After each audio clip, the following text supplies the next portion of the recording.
자, 여러분들 안녕하십니까? 오늘 우리 또 공부할 영화는 좀 제목이 무섭습니다. 음모자. 제목을 영어에 충실하다 보니까 그렇게 뽑은 게 아닌가 싶습니다. 사실 또 음모가 있었죠. 음모적입니다.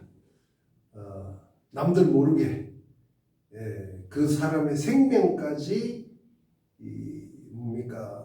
죽이고자 하는, 좌우하는 그런 몇몇이 모여서 그런 그 계획을 짜는 그런 것을 우리가 음모라 그러죠. 오늘 강의는 조금 우울하지만은 우리가 음모라는 것 때문에 우울하지만은 또 그 우울함에 훨씬 배가 되는 그런 주제가 될 겁니다. 링컨 이야기예요. 에이브라함 링컨. 이 사람은 쉽게 얘기해서 제 주 전공입니다. 미국 대통령을 공부하는 사람으로서의 링컨의 그런 어떤 리더십, 그의 인간성, 이런 것들이죠. 그래서 참 그냥 평범한 사람이었어요. 평범한 사람이지만은 결코 평범하지 않다. 우리가 평범 속에서 위대함이 있다 그러잖아요. 그런 사람이다라는 생각이 듭니다. 어떻게 사람으로서 그런 걸 생각을 하고 또 실천을 할 수 있는가? 라는 것은 참 오늘날의 단어로 볼 때 진짜 리더가 아닌가 이런 생각을 해봅니다. 진짜 리더다. 진짜 리더. 우리 사회에 참 가짜 리더들이 많은데 이 사람은 진짜 리더다라는 생각이 듭니다. 우리 강의를 하면서 그런 부분들을 풀어가도록 하시죠. 오늘 주제를 링컨이 어떻게 해서 죽는가, 어떻게 해서 죽었는가라는 그 음모, 링컨을 죽이고자 했던 물론 죽인 사람은 존 부스 윌키스라는 친구인데 그 사람과 함께 음모를 꾸민 사람들을 어떻게 처단되는가, 이런 것들입니다. 분단됐죠.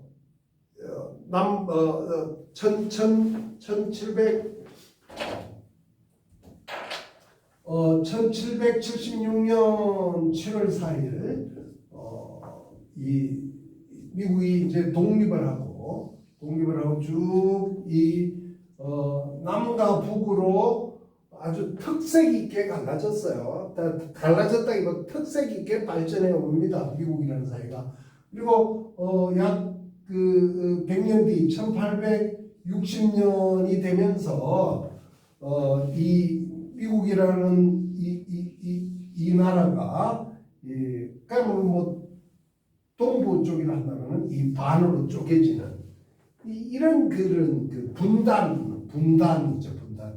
우리는 남과 북으로 이렇게 분단되어 있습니다만 분단이 되고 그리고 전쟁이 일어납니다. 그리고 이제 치유를 하죠. 전쟁을 통해서 북부가 링컨 대통령의 주재로 하는 북부가 승리를 하고 그 다음에 이제 제가 가장 좋아하는 단어 중에 하나가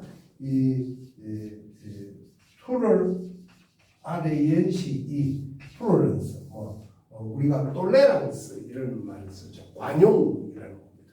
내가 언젠가 강의를 했던 것 같은데 관용은 단순히 I pardon you, 이 pardon이라는 단어하고는 그 의미가 근본적으로 다릅니다.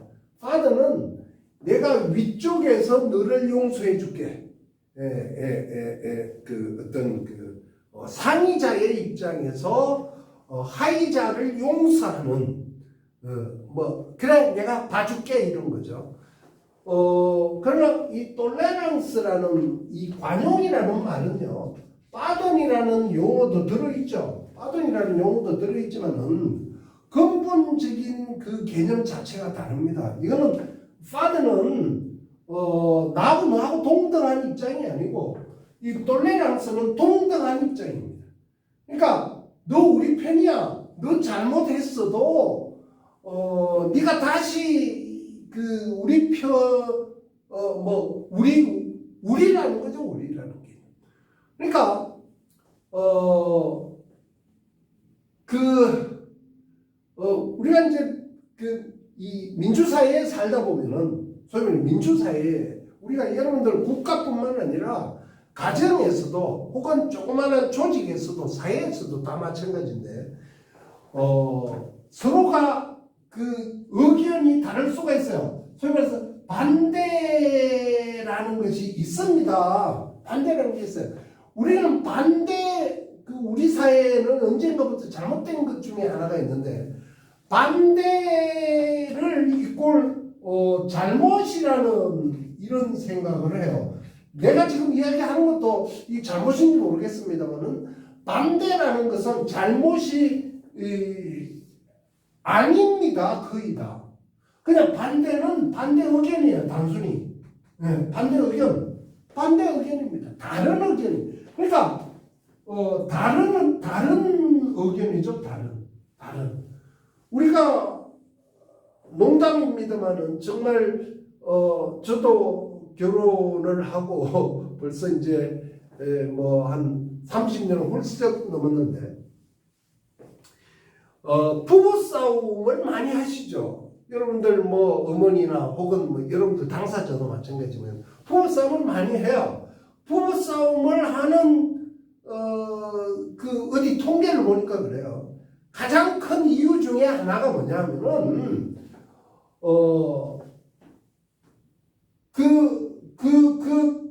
나하고 다르다는 거죠. 나하고 달라. 모든 생활 하기가 그렇지 않겠습니까? 20년, 30년을 다른 가정, 다른 환경, 다른 어떤 문화 속에서 자란 남자랑 그런 여자랑 다른 이렇게 물론 연애를 하고 그럴 때는 나하고 같은 줄 알죠. 같은 줄 알지만은 이제 같이 살다 보니까 피부를 맞대고 같이 호흡하고 살다 보니까 이 다르다는 거죠. 그런데 그게 많은 우리나라 사람들의 의식 구조랄까. 제가 우리나라 사람이라고 해서 자꾸 미안합니다만은 하여튼 의식 구조에서 다른 거는 잘못이다 라고 생각한다는 거죠. 예를 들어서 이런 거예요. 저는 결혼을 하고 한 10년 동안 요즘은 안 싸웁니다. 왜? 다른 게 우리 집 사람의 우리 아내의 하나의 의견이고 하나의 생활 방식이라는 것을 제가 알기 때문에 더 이상 안 싸웁니다. 저는 요즘 부부 싸움이 뭐예요? 이렇게 이야기하죠. 부부 싸움을 왜 합니까? 그죠? 그런데 한동안 저도 부부 싸움을 많이 했던 것 같아요. 그 이유가 뭐냐 이런 거. 아주 달라요. 예를 들어서 이런 거예요. 예를 들어서 자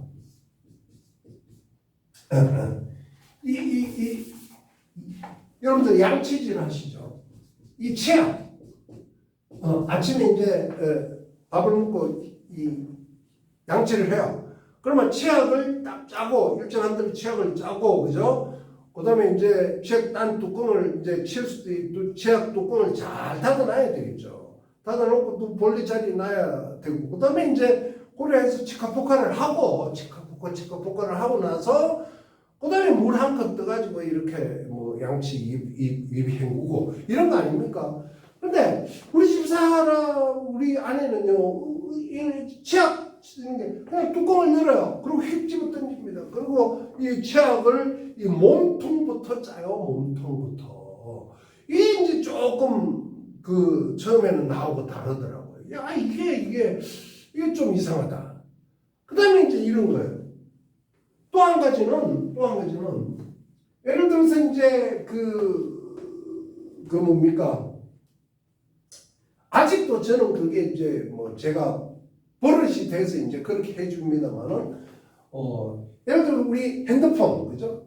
핸드폰을 그날 쓰고 나면 저녁에 이제 방전이 되죠. 충전을 시켜야 또 내일 아침에 되는 거 아닙니까? 그런데 어느 순간 우리 집사람은 그걸 안 해요. 그리고 저한테 다 맡겨둡니다. 그러니까 이제 그런 거. 또 하나. 자, 오늘 제가 아침에 감자를 이제 긁어서 삶아 먹고 왔는데 이 감자를 감자 맛있죠, 여러분들. 감자를 삶는데 옛날에 우리 어머니는요 감자를 어떻게 삶느냐 시골에서 감자를 이제 촥 해서 긁어요. 긁고 나서 감자를 물을 어느 정도 넣고 그 이제 팔팔 끓입니다. 이제 삶아요. 그리고 이제 물이 어느 정도 딱 없어지고 감자가 익을 쯤 돼서 소뚜껑을 열어서 거기다가 뭘 넣느냐? 아주 묽게 탄 묽게 탄 소금물을 손으로 칙칙칙칙 뿌려요. 그러면은 감자가 뭐 정말 하얀 감자가 여러분들 분난다는 거 아세요? 분이 퍽지나게 나가지고 감자가 너무너무 맛있습니다. 감자 특유의 맛도 있고. 근데 어느 날 제가 우리 감자 삶아 먹자 이랬는데 감자에다가 세상에 설탕을 막 확 뿌려가지고 먹으라라고 하는 거예요. 야, 어떻게 감자를 썼는데 설탕을 넣냐? 그러니까 그쪽에서 우리 집사람이 하는 소리가 어떻게 감자를 썼는데 소금을 넣냐? 이거 가지고 싸운 거예요. 이거 가지고. 진짜 내 친구는 그것 때문에 이혼한 친구도 있습니다. 진짜 이혼한 친구도 있어요. 감자 삶아 먹는 것 때문에 이혼한 친구도 있어요. 저는 그 위기를 모면했습니다만은 자, 그래서 다른 거예요. 감자를 삶아 먹는 방법은 서로 다른 겁니다. 서로 달라요. 그런데 그게 감자를 소금에 삶는 거는 잘못이다라고 보는 것이 잘못인 거죠. 그러니까 관용이라는 말은 이게 또 우리가 길어졌는데 관용이라는 말은요. 어떤 내가 너를 위쪽에서 빠져나가는 게 아니고 네 의견이 다르고 우리가 뭐 학연 지연 지연 혈연 뭡니까 진영 논리 이런 이야기 합니다만 다르지만은 너 우리 국민이고 너 세금 내는 우리 국민이야.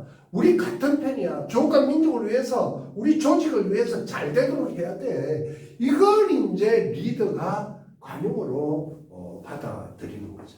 링컨은 그런 의미에서 위대한 리더입니다.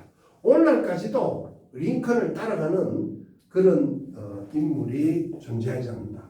자, 오늘 우리 음모자라는 영화를 통해서요 아주 그 독특한 개념을 하나 배울 겁니다. 우리가 법이라는 거 아시죠? 법. 이 법이라는 게 모든 게 해결해 주는 것 같죠. 법은 뭐 우리가 루소에서 배웠듯이 주권이 누구에게 있다고 그랬습니까? 주권 재민, 그죠? 국민에게 있고 법은 누구든지 지켜야 되는 준법 정신이라는 게 존재하죠. 이건 곧바로 뭡니까? 평등하다는 개념입니다. 법 앞에 평등하다. 예? 법 앞에 이런 개념은 루소가 만들었어요. 루소가 만들었는데 그 이후에 법이라는 것은 만인하고 평등한데 법이 정의를 실현해야 되겠죠. 그런데 전쟁기에는 법이 정의를 실현하지 못하는 경우가 허다한 경우가 많습니다. 자, 우리 이 용어를 통해서 또 오늘 강의를 통해서 아까 관용을 이야기했습니다만은 링컨에 대한 그런 리더십을 공부하도록 하겠습니다. 자, 영화로 들어갔어요. 1865년 4월 14일입니다. 1865년 4월 14일 저녁 10시, 그러니까 22시겠네요. 10시 부근. 그 위대한 분단됐던 나라를 통일한, 그리고 관용으로 미국 사회를 통합하고자 했던 그 위대한 링컨이 세상을 멀리하는 그런 날입니다. 존 윌키스 부스, 아까 제가 잘못했네요. 존 윌키스 부스라는 그 암살자가 링컨의 머리통에다가, 제 머리통에다가 총을 대고 암살을 하게 되는 그런 날입니다.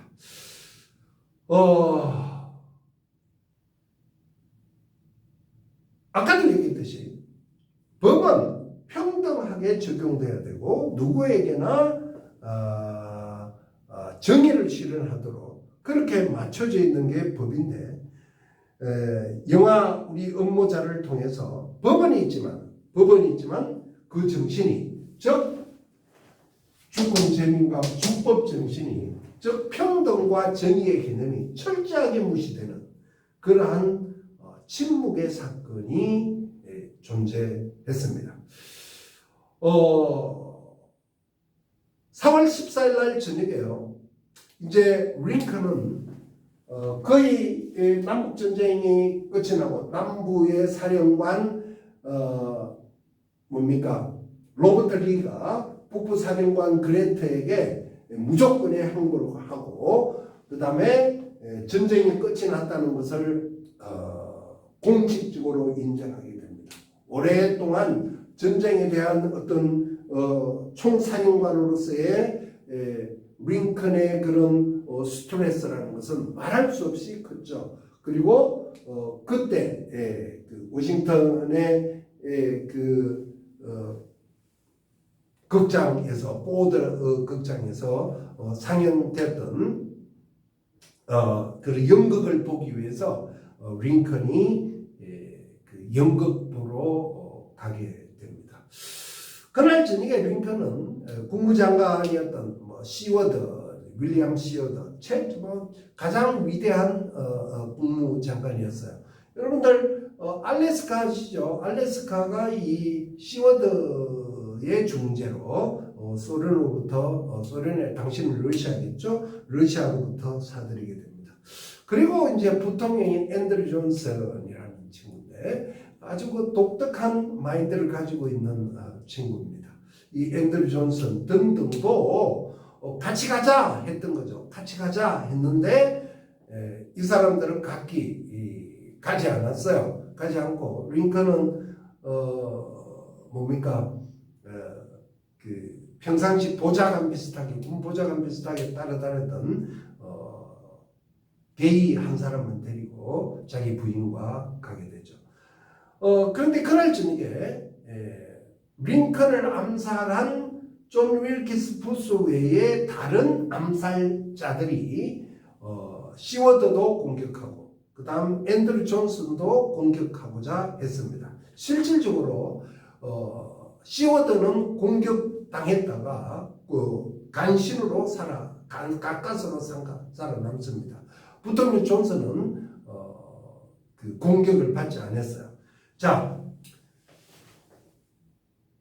갑자기 그죠? 전쟁의 승리를 이끌고, 그리고 어렵사리 두 번째 대통령이 당선이 되고, 취임식을 끝난 한 달 뒤쯤에 대통령이 죽었다는 그 소식에, 자, 국무장관, 자, 부통령, 그 다음 국무장관, 그 다음 이제 수인이가 그 국방장관이었습니다. 국방장관. 당시 국방장관은 에드윈 스탠턴이라는 친구였습니다. 이 사람은 아주 그 뛰어난 변호사였습니다. 뛰어난 변호사였고 1850년대에 링컨이 다시 정치를 시작하기 전에 이 에드윈 스탠턴이 큰 법률 회사를 가지고 있었죠. 그 법률 회사의 새끼 변호사로서 링컨이 들어가요. 그래서 아주 큰 회사의 맥코믹 회사라는 그 큰 회사의 그 재판을 수임을 받아요. 수임을 받아서 하는데 아주 스탠턴이 볼 때 링컨은 아주 뭡니까 키만 크고 비증 마르고 못생기고 이런 그리고 공부도 학력도 없고 그런 사람이었죠. 그래서 그때 당시에 1850년대에 이 스탠턴이 링컨을 보고 아주 저 기린과 같은 말라 삐뚤어진 저 사람은 누구냐 이렇게 아주 비난하고 무시했습니다. 그리고 스탠턴 자신은 휘거당이나 공화당 출신이 아니에요. 민주당이었습니다. 민주당 출신인데 링컨이 대통령이 되고 이 어려운 전쟁기를 가장 잘 군사적인 의무를 실행할 수 있는 사람이 누구냐? 비록 상대편이지만 상대 정당이지만 그리고 자기를 과거에 그렇게 비난했지만 그 스탠턴을 국방장관에 임명합니다. 뭐 그런 것들 조금 이따가 다시 이야기를 하죠.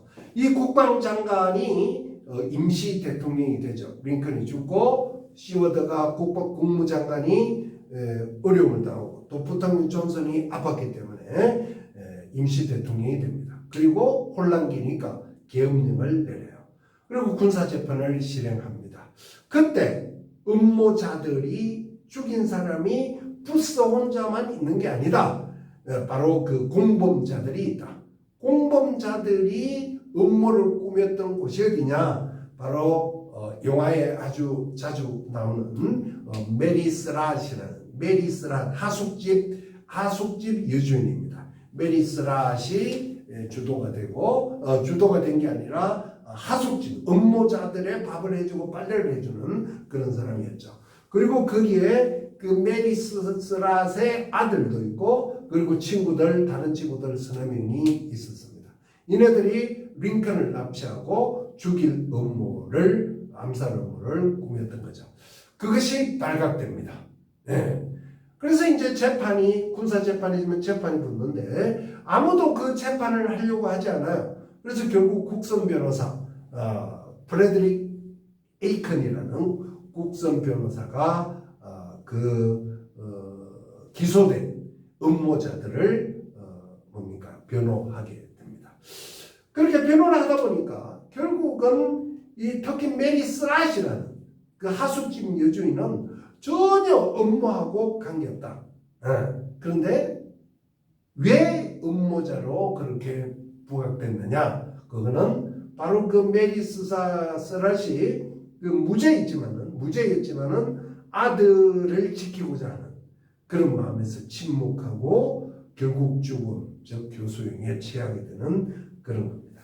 그걸 이제 프레드릭 에이컨 국선 변호사가 스탠턴에게 따지니까 이 스탠턴 임시 대통령이 인터 아르마 에임 사일런트 레기스라는 그 유명한 말을 씁니다. 바로 뭐냐? 전시 중에는 법은 침묵한다라는 거죠.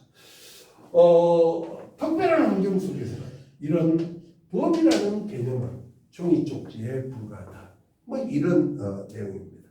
인권과 자유는 또 정의는 거대한 지배 논리에 철저히 무시되고 법은 침묵하는 단계에 들어갑니다.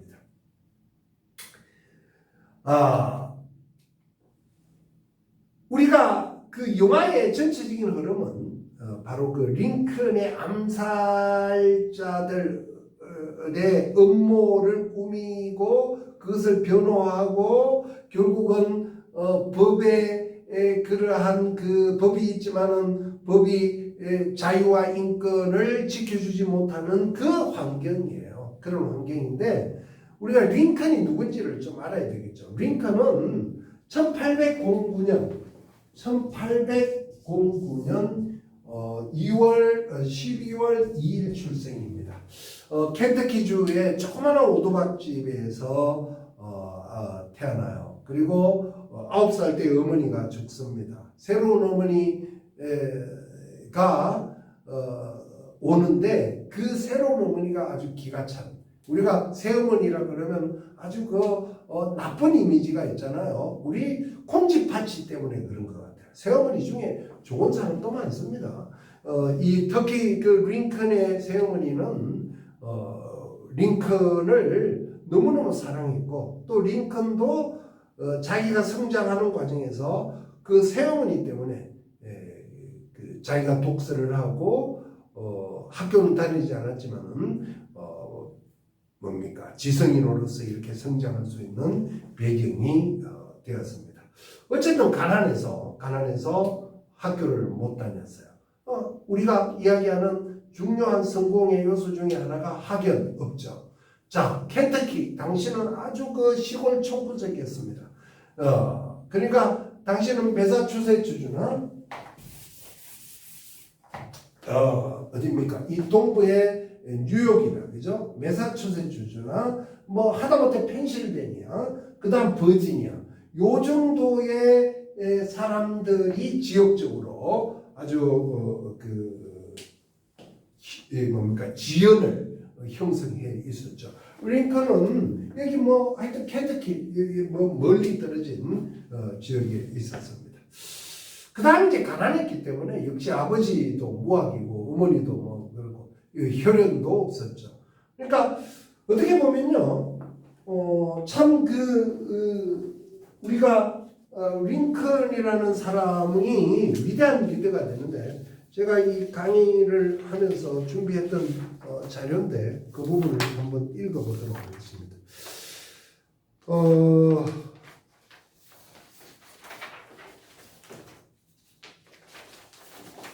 죄송합니다. 자,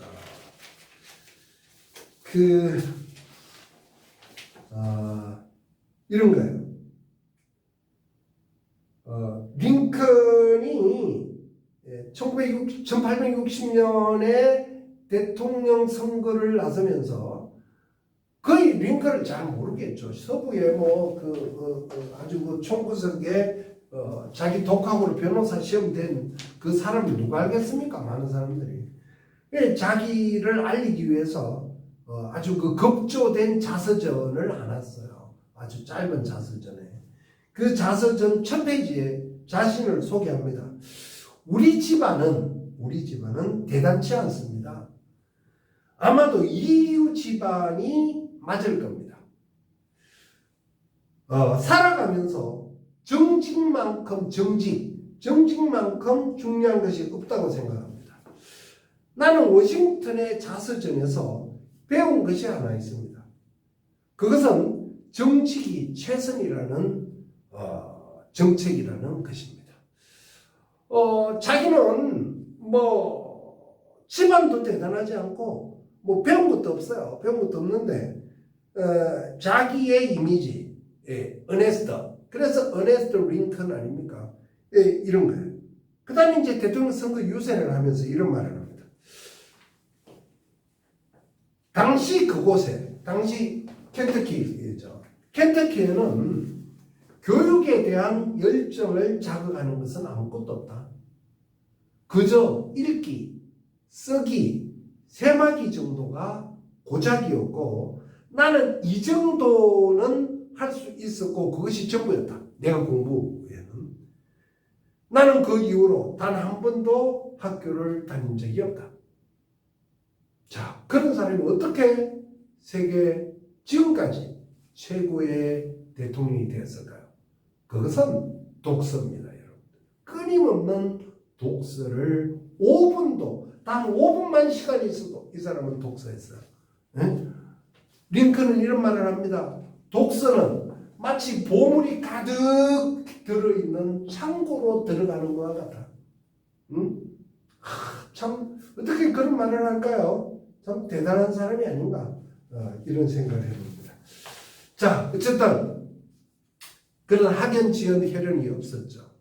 어머니가 9세 때 사망하고 새어머니는 행운이었습니다.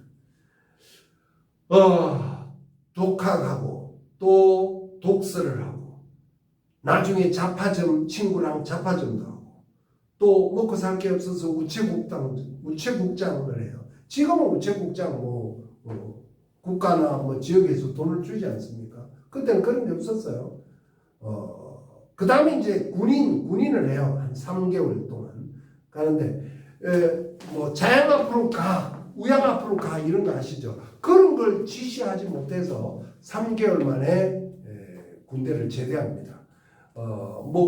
우리나라처럼 뭡니까? 의무제가 아니었으니까 그랬어요. 나중에 그 링컨이 그 군대에 대해서 이야기할 때 이렇게 이야기합니다. 나는 그 많은 피를 보았는데 그 피의 대부분은 모기였다. 모기의 피였다. 모기하고 싸웠던 거죠.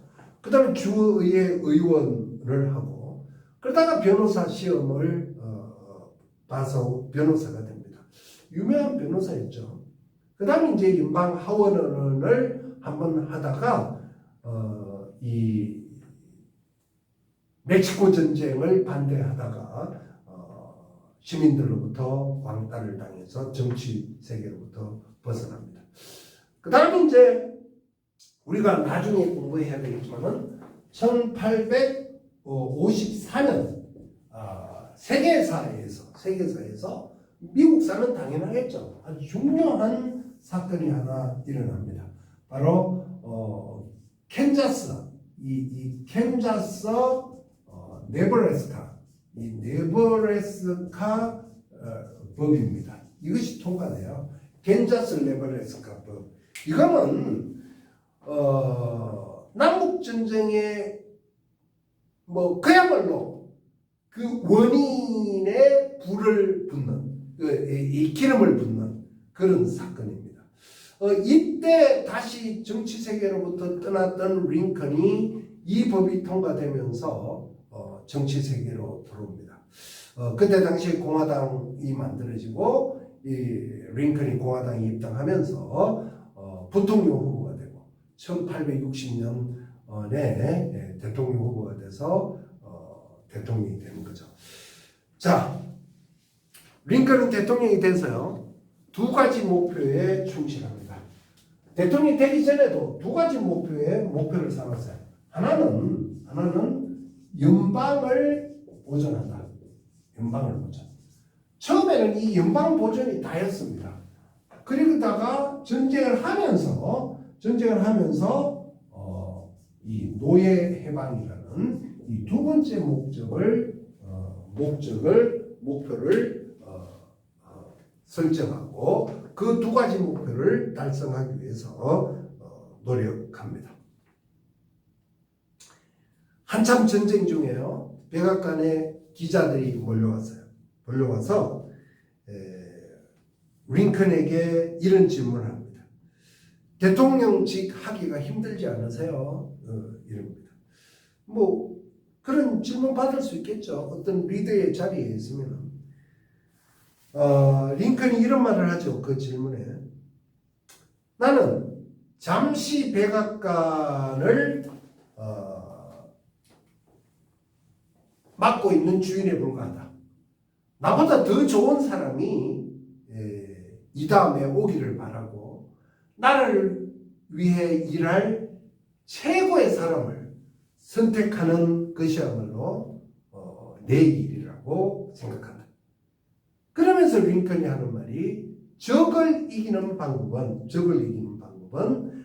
주먹으로 때리는 것도 아니고 어떤 그 폭력을 가하는 것도 아니고 아주 그 간사한 규칙과 규정과 어떤 것을 만들어서 그 올가매는 또 차별 대우하는 이런 걸 통해서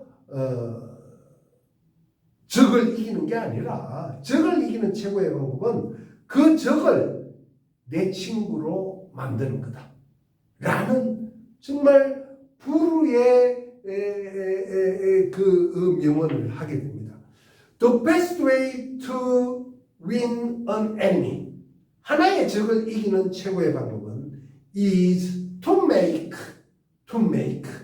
the enemy into a friend. 뭐 my friend도 되겠죠. 적을 이기는 최고의 방법은 그 적을 내 친구로 만드는 거다.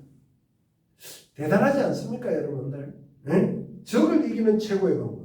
The best way to win an enemy is to make the enemy into a friend. 여러분들 한번 그럴 수 있을까요? 그죠? 자, 링컨은 인간의 마음을 정말 심리학자 같아요. 인간의 마음을 정확하게 이해합니다. 인간들은 강요 또 명령 이런 것보다 설득 당하기를 원합니다. 대통령직 4년 동안 링컨은 강요와 명령보다 설득하고자 합니다. 엄숙하고 아주 근엄하고 이런 것보다는 유머 섞인 그런 생활 속에 이룹니다. 자, 링컨이 시덥잖은 그런 그 유머를 해요. 백악관에서 혹은 다른 장소에서 혹은 전쟁터에서 사람들이 비판을 했습니다. 아니 대통령님 어떻게 이 기중한 시대 이 어려운 시기에 그런 농담을 하십니까? 이러니까 링컨이 아니 그럼 이 어려운 시기에 내가 늘 눈물을 흘리고 그래야 됩니까? 이런 어려운 시기야말로 유머가 있고 웃음이 있어야 되지 않겠습니까? 이런 대답을 하죠. 그 다음 상대방을 비난하고 어떤 하는 것보다 칭찬함으로써 그 상대방의 마음을 움직인다는 것을 알게 되는 거죠. 또 아까 처벌보다요 관용으로 그죠? 관용으로 그 사람을 자기 사람으로 만드는 것이야말로 최고의 사람이다라는 이야기입니다. 자, 제가 이 파워포인트 준비했던 것 중에 몇 가지를 보여주고자 해요, 여러분들. 자, 왜냐하면요, 우리 이 위대한 리더들은 하나의 공통점이 있는 것 같아요. 그래서 동서고금을 막론하고 그런 리더들에 나타나는 공통점이 참 재미있습니다. 또 공부하는 사람으로서 내가 모든 것을 공부할 수 없죠. 공부할 수 없는데 나는 링컨을 공부하고 제가 보여드리는 지금 이분은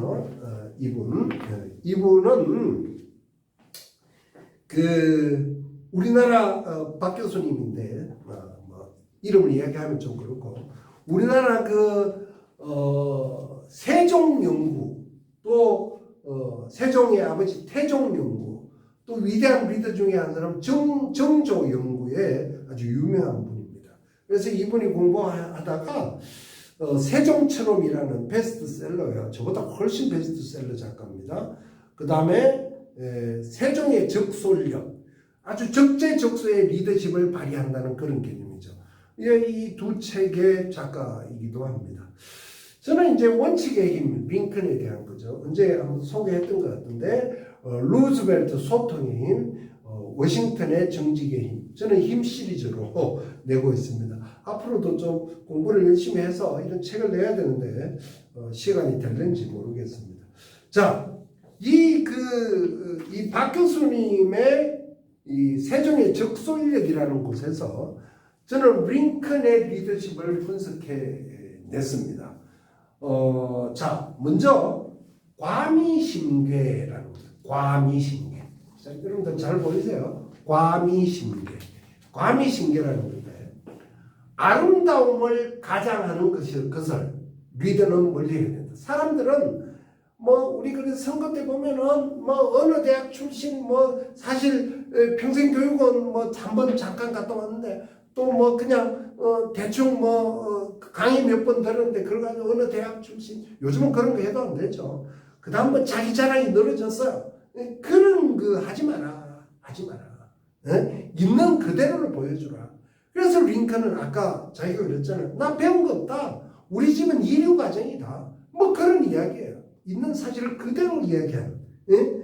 여러분들 그 일본의 마사시다 고노스케라는 사람이 어떻게 해서 회장님은 이렇게 성공했습니까? 이런 질문을 받아요. 그러니까 이 고노스케라는 사람이 나는 다른 사람이 받지 못한 그런 축복, 행운을 가지고 태어났다. 특히 나의 행운은 세 가지인데, 첫째, 나는 가난하게 태어났다. 그래서 그 가난을 이기기 위해서 정말 노력했다. 두 번째, 나 자신이 약체, 신체가 약골이었다. 그래서 그 신체를 극복하기 위해서 열심히 노력했다. 세 번째, 나는 배우지 못했다. 그래서 그 배움을 극복하기 위해서 좋은 배움을 가진 사람을 내 사람으로 만들었다. 이 고노스케의 유명한 이야기입니다. 링컨도 거기에 거의 버금가는 이야기를 하죠. 자, 이 박 교수님이 그 세종의 적설력에서 이야기한 두 번째 얘기입니다. 이 문어농부. 여러분들 먹는 문어 생각하지 마시고 물어봐라 이 소리예요. 문어농부. 당시에는 세종 때는 농업이 다니까 일반 시민들에게 다른 사람에게 물어봐라 이 소리. 즉 답은 현장에 있다. 우리는 보통 그래요. 탁상공론이라고 그러죠. 책상 앞에 앉아서 그 현장의 목소리가 뭔지도 모르면서 그런 정책을 이끌어내는 위정자들이 많습니다. 백전백패하죠. 자, 옛날에 얘기하면 꼰대라 그러는데 저는 꼰대 되기 싫어요. 자, 이런 말이 있습니다.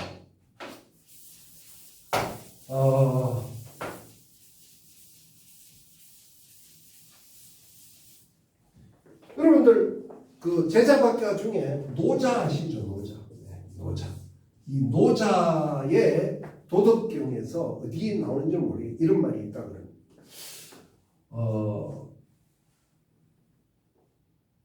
그 정책, 국가나 조직이나 어떤 집단이 만드는 정책, 뭐 법적인 유효겠죠. 정책이란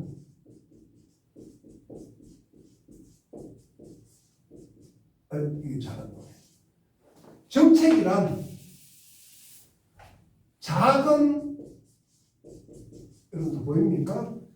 작은 생선을 굽는 거와 마찬가지다. 작은 생선을 굽는 거와 마찬가지다. 네?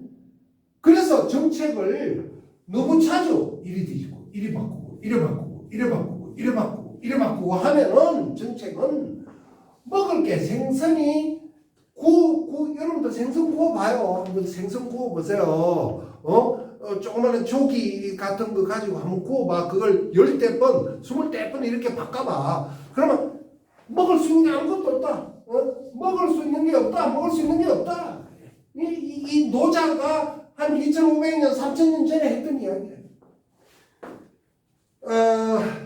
마찬가지 아닌가 싶습니다. 우리 현장에 가지 않고 현장의 목소리를 듣지 않고 책상 앞에서 정책을 만들어내면요 반드시 그게 맞지 않죠.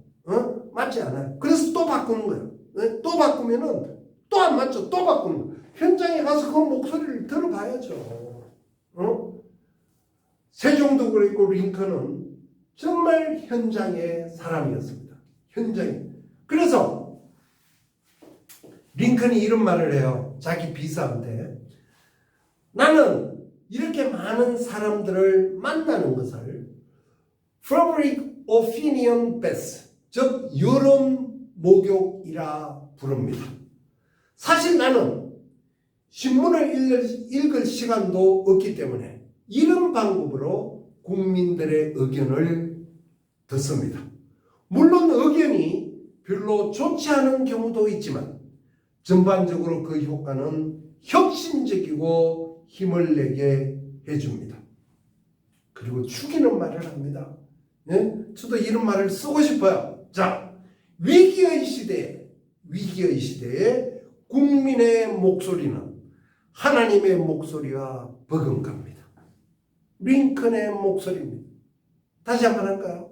위기의 시대에 국민의 목소리, 현장에 있는 국민의 목소리는 하나님의 목소리와 버금간다. 이야, 어떻게 이런 말을 할까요? 링컨은 그 말을 하고도 또 실천을 했다는 데 중요함이 있습니다. 여러분들 제 논문에 보면 논문이나 책에 보면 나옵니다만은 이 링컨이 대통령이 되고 나서 돌아다녔던 것을 그래프 백악관에서 나와서 돌아다니는 겁니다. 거의 한 달에 20일은 돌아다녀요. 한 달에 20일. 한 달에 20일. 뭐 전쟁터에서 또 조선소에서 전쟁이 일어나는 그래서 현장에 가서 직접 대화하고 이야기하는 겁니다. 자, 이 박 교수님이 참 기가 차요. 그런 그 또 하나의 세종의 리더십을 또 하나 뽑아냈습니다.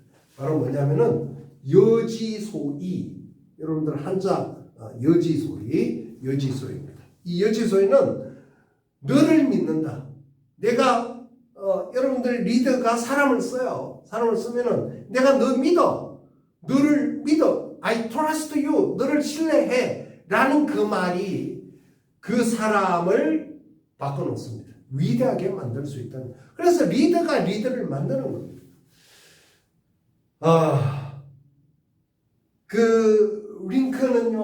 링컨은 이 전쟁 1861년부터 1861년 3월달에 취임을 하고 거의 4월달부터 전쟁을 하는데 계속 패배합니다. 계속 패배하다가 특히 동부 전선에서는 거의 다 패배해요. 그러다가 서부 전선에서 전혀 별로 탐탁치 않았던 링컨이 장군 그랜트라는 장군이 빅스버그 전투에서 승리를 담보해냅니다. 아주 위대한 승리예요. 그것 때문에 결국 남북전쟁의 북부가 승리하는 교두보의 역할을 했던 겁니다. 그래서 1863년 7월에 빅스버그 전투에서 승리를 거둔 그랜트 장군에게 링컨이 직접 편지를 쓴 내용입니다. 한번 읽어볼게요. 당신과 내가 이전에 개인적으로 만난 적이 있는지 나는 잘 기억이 안 납니다.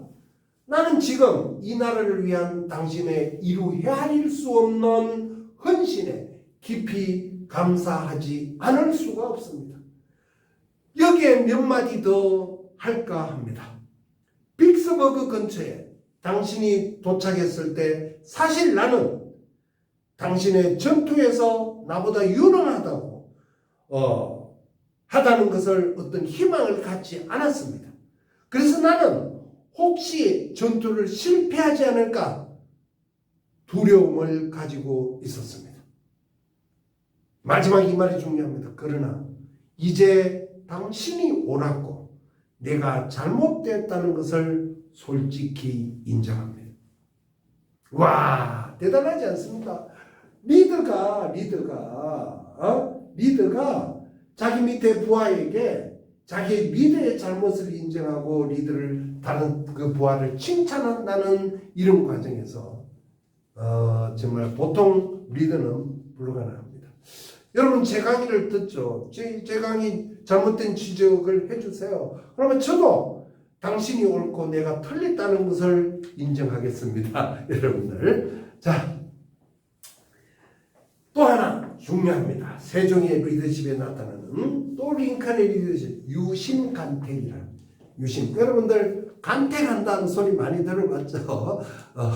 간택 좀 농담도 해야 되는데 이게 참 이 공식적인 강의가 잘 안 되는데 간택. 네. 저는 이 정도의 농담은 괜찮은지 모르겠습니다. 또 이게 또 뭐 할까 싶어서 요즘은 옛날에 80년도에 말이죠. 선생님 학교 다닐 때 80년도에 그 대학교 처음에 들어가면요 어디를 가느냐 이 나이트 클럽을 갑니다. 이 나이트 클럽, 나이트 클럽. 지금은 뭐 클럽이라 그럽니까 그냥 나이트 클럽을 가는데 뭐 당시는 이 최고의 음악인 이 디스코였죠. 이은하의 밤차 뭐 이런 거. 여러분들 이은하 가수 이은하 아세요? 밤차라는 노래. 멀리 기적이 오네.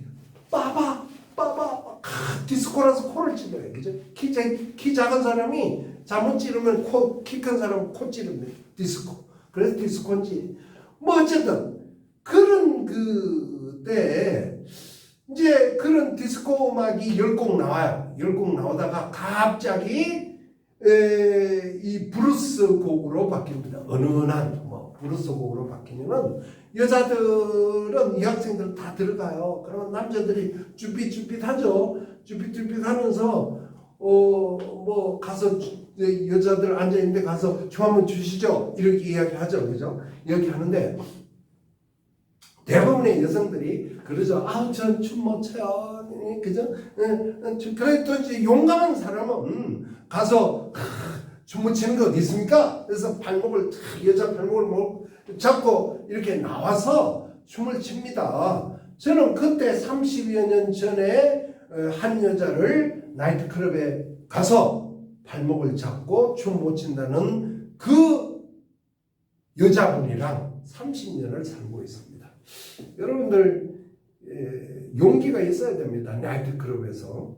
그런데 그런 거 말고 가만히 남자인데도 불구하고 가만히 앉아 있는데 그 뭐 여자들한테 가서 춤 한번 추시죠 이런 거 안 해도 돼요. 저는 아마추어고 그죠?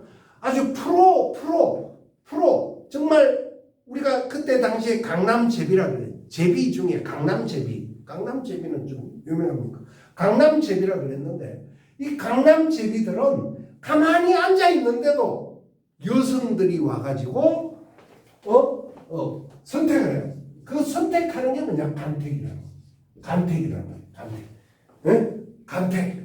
유심 간택은 오직 인재를 고르는 것을 업으로 삼는다. 리더는. 그런 말입니다. 그러니까 간택을 하죠. 그래서 나이트클럽에서 간택되는 남자는 두 가지 특징이 있습니다. 여러분들 아직 여자친구 없거나 뭐 또 강남에서 한번 제비가 되고 보고자 하시는 분들은 이 두 가지 법을 가르쳐 드립니다. 첫째는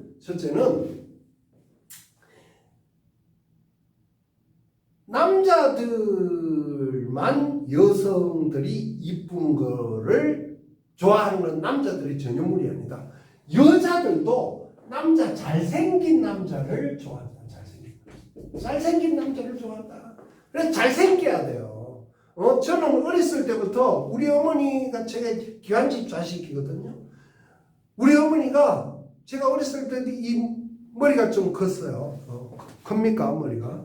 머리가 좀 컸어요. 머리가 커가지고 우리 어머니가 머리가 크면서 좀 공부도 좀 했으니까 야 우리 야는 머리도 크고 공부도 잘하고 그래서 저는 머리 큰 게 대세인 줄 알았습니다. 사실 한 90년도 제가 한 40대 30대 후반 정도 돼서야 머리 작은 게 대세다라는 것을 알았어요. 여러분들 탤런트 유아인 그런 사람은 머리가 작은 사람은 나는 뭡니까 장애인인 줄 알았어요. 근데 어느 날 갑자기 그 머리 작은 게 대세더라고 세상에. 이 원래 그래도 선생님은 그동안 노력에 의해서 머리가 좀 작았었는데 머리가 좀 작았어요. 근데 군대 가가지고 하도 많이 맞아서 이 새끼야 하도 많이 맞아서 이렇게 머리가 커진 겁니다. 여러분들 양해하시고 뭐 어쨌든 그래서 잘생겨야 된다. 잘생겨야 된다. 자, 두 번째. 어머니 아버지 때문에 잘 못생겼어요. 잘 못생긴데도 간택당하는 여성들에게 간택당할 수 있는 방법이 하나 있습니다. 어디에서? 클럽에서. 그죠? 두 번째는 뭐냐? 두 번째는 중요합니다. 유머를 가지고 있어요. 즉 그 여자를 웃길 수 있는 남자는 간택당입니다. 예. 이건 나이트클럽 용어입니다. 여러분들 공부하고는 관계없어요. 자, 유신간택. 온 마음을 기울여 인재를 찾아라. 이런 겁니다. 한참 대통령직에 있을 때 이제 막 그 1861년 막 대통령이 되고 나서 내각을 발표해요. 내각을 발표하는데 그 내각 발표에 아까도 스탠턴 같은 다른 정당, 또 자기를 비난했던 사람, 또 자기와 경쟁했던 사람, 이런 사람을 씁니다. 응? 그래서 시카고 트리뷴의 조셉 메딜이라는 기자가 어떻게 당신의 적을, 당신을 비난했던 사람을 내각으로 구성하느냐? 당신 이상한 거 아니냐? 이렇게 질문을 해요. 그러니까 링컨이 이런 말을 합니다. 이 나라는 위기에 처해 있습니다. 우리 내각에는 이 나라에서 가장 강하고 유능한 사람을 필요로 합니다. 나는 상황을 잘 살펴보았고 이들이 가장 유능하다는 것을 알았습니다. 그래서 나는 이 나라에서 그들의 봉사를 빼앗을 수 있는 권력을 가지고 있지 않습니다. 나는 대통령임에도 불구하고 그 위대한 능력을 가진 사람들을 국가를 위해서 일할 그런 기회를 빼앗을 수 없다. 이런 말을 하는 거죠. 우리 세종이 그야말로 노예 신분이었던 장영실을 쓰는 것도 같은 개념이 아닌가 이런 생각이 듭니다. 여기서 한 단계 더 나가서요. 여러분들 책을 하나 소개할게요. 요 너지라는 책입니다. 너지. 노벨 경제학상을 받았나요? 이 너지라는 거. 리차드 탈러, 캐스 선스타인이 공동 저자인데 여기에 보면은 아주 기가 찬 말이 하나 나와요. incestuous amplification이라는 겁니다. 그 근친상간 교배 정식이라는 건데 incestuous amplification, incestuous, amplification, 근친상간 교배 정식, 즉 이런 겁니다. 같은 편 사람끼리 동일한 의견을 강화하기 때문에 그 내용에 대한 판단 착오에 이르게 된다.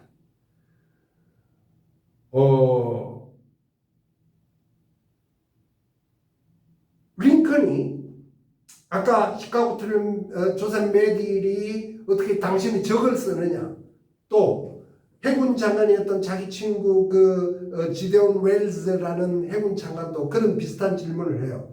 그러니까 링컨이 이런 말을 합니다. 나는 대통령에 당선되자마자 이 무거운 짐, 대통령직을 해야 되고 전쟁을 치러야 되고 이 무거운 짐을 나누기 위해서는 나와 다른 생각을 가진 사람들을 절대적으로 필요로 합니다. 나와 다른 생각을 가진, 아까 다른 생각, 잘못이 아니라고 그랬죠. 그냥 다른 의견. 세계적인 그 기업 중에 최고의 기업이 지금까지 누가 뭐래도 물론 요즘 그 소프트웨어 기업들이 있죠. 구글이라든가 이런 거 어쨌든 제조업의 최고는 제너럴 일렉트릭. 원래는 에디슨이 만든 제너럴 일렉트릭의 전설의 CEO 바로 잭 웰치라는 사람이죠. 잭 웰치. 이 사람이 자기의 그 자서전적인 책에서 이런 말을 합니다. 내일 아침 회의에 오늘 했던 이야기를 그대로 하는 사람, 내 의견을 그대로, CEO인 내 의견을 그대로 가지고 온 사람은 오지 마라. 이런 이야기를 합니다. 나하고 같은 생각은 더 이상 필요가 없는 거죠. 다른 생각. 그래야만이 조직이 다양성과 활력이 넘친다는 겁니다. 자, 시간이 너무 많이 지나가네요. 한 가지 더. 독단위지입니다. 독단위지. 독단위지인데 반대를 무릅쓰고 추진해야 할 일이 있다. 반대를 무릅쓰고 추진해야 될 일이 있다. 이런 겁니다.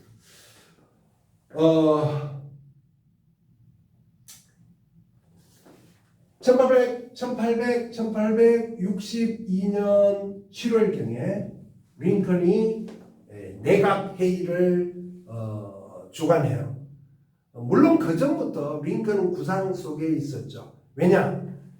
이제 그 흑인들, 그죠? 아프리카계 미국인들 흑인들이 남부에 속해 있는 한, 남부에 속해 있다기보다 잡혀 있는 한 이 전쟁은 영원할 것이고 또 북부가 피할 수밖에 없다.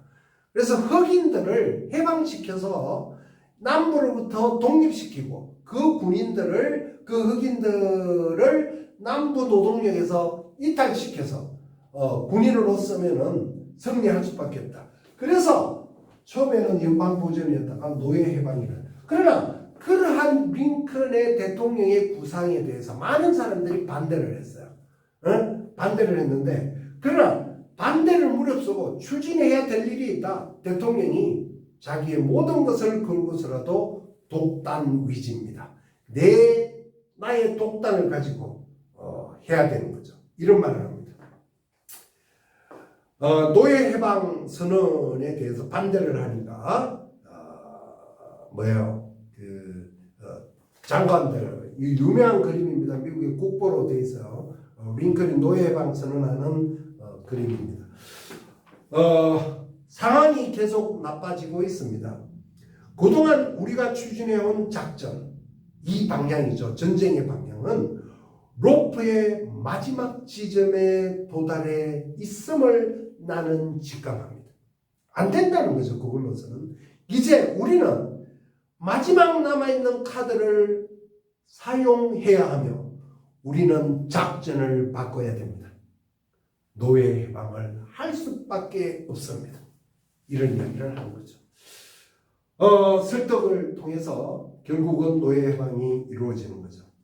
자, 또 다른 것, 요 중요하기 때문에 읽고 가겠습니다. 그 대법원장 로드 테니라는 사람이 링컨이 국회의 동의도 받지 않고 군대도 동원하고 또 인신보호율도 위반하고 이러니까 그 링컨을 보고 독재자라고 해요. 독재자라고 하면서 비난합니다. 그래서 링컨이 이런 말을 합니다. 나의 선수는 나에게 모든 수단을 동원하여 헌법을 기본으로 하는 정부와 국가를 보존하라는 의무를 했습니다. 국가를 잃으면서 헌법을 지키는 것이 무슨 소용이 있습니까? 그런데 일반적으로 볼 때 생명과 팔다리는 보호돼야 된다. 헌법도 보호돼야 되고 국가도 보호돼야 된다. 그러나 종종 생명을 구하기 위해서 국가가 살아남기 위해서 팔다리를 절단해야 될 때가 있습니다. 자, 헌법이 문제가 돼서 이 팔다리를 잘라내야 돼요. 헌법을 지키지 않아도 돼야 되는 겁니다. 그래서 뭡니까? 아까 전시에는 법이 침묵한다 이런 말도 같은 것이 아닌가라는 생각이 듭니다. 자, 이거는 마지막으로 보여준 거는 여러분들에게 박 교수가 이야기했던 내용도 있지만은 또 다른 이야기인데 바로 그 사불주피라는 겁니다. 사불주피. 즉 관용이라는 뜻이에요. 활 쏘기의 목적은 우리가 옛날에는 활을 쏘잖아요. 활을 쏘면 그 사람을 죽이는 것보다 그 가축을 뚫는 것이 목표가 아니고 공포심을 주는 게 목표다. 사불주피. 가축을 뚫는 게 목표가 아니다. 라는 겁니다. 그래서 전쟁을 일으킨 남부에 대해서 관용으로 받아들여야 되고 하나의 통합된 국가로 나가야 된다라고 주장하죠. 그 두 번째 마지막 취임사는 정말 두 번째 취임사의 마지막은 예수가 이야기한 산상수훈과 버금가는 그런 내용입니다. 그 누구에게도 악의를 가지고 악의 적대감을 가지고 대하지 맙시다. 모든 사람을 사랑합시다. 하나님이 우리에게 정의를 보여준 것과 같이 정의에 대해 확신을 가집시다. 이제 우리 이 전쟁을 끝내는데 최선을 다합시다. 이 나라가 입은 상처를 동행합시다. 전쟁으로 사망한 사람, 그의 아내, 그의 고아들을 도봅시다. 그래서 우리들 사이에서 나아가 모든 나라에서 정의롭고 영원한 평화가 달성되고 지속될 수 있도록 합시다. 누구에게 악의를 가지고 대하지 맙시다. 그 누구에게도. 참 링컨의 사빌주피한 그런 내용입니다. 이 링컨이요, 이제 여러분들 영화를 보면은 다시 영화로 돌아와서요. 영화를 보면은 링컨이 장례식도 치르고 그 다음에 이제 그 음모자들, 소위 말해서 암살자의 음모에 가담했던 사람들을 사형을 시킵니다. 사형을 시키는데 잠시만요. 이것은 책에 여러분들 뭐 구글에 한번 잘 찾아보세요.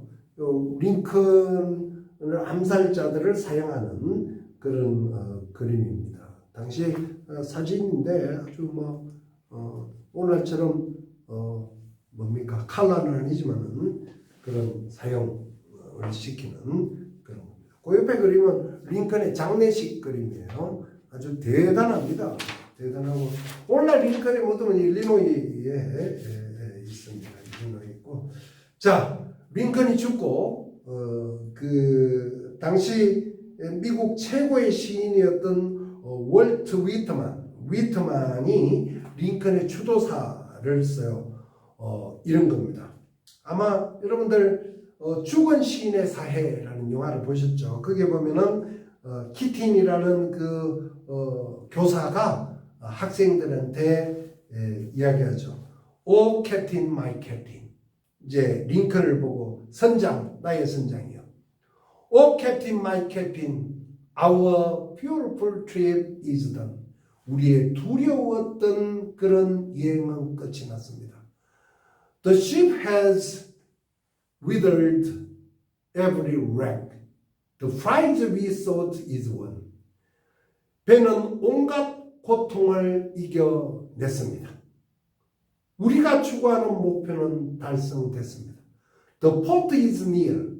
The bell I hear. The people all 제가 책이 그 글이 잘 안 보여. exoling이라는 거예요. 자, 항구는 가까워지고 나는 종소리를 들었습니다. 사람들은 모두 크게 기뻐합니다. While fellow eyes the city near, the vessel grim and dancing. 사람들의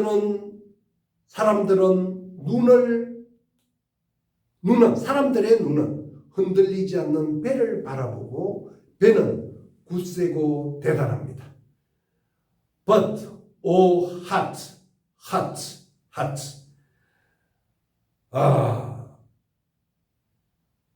하지만 심장이여, 심장이여, 심장이여.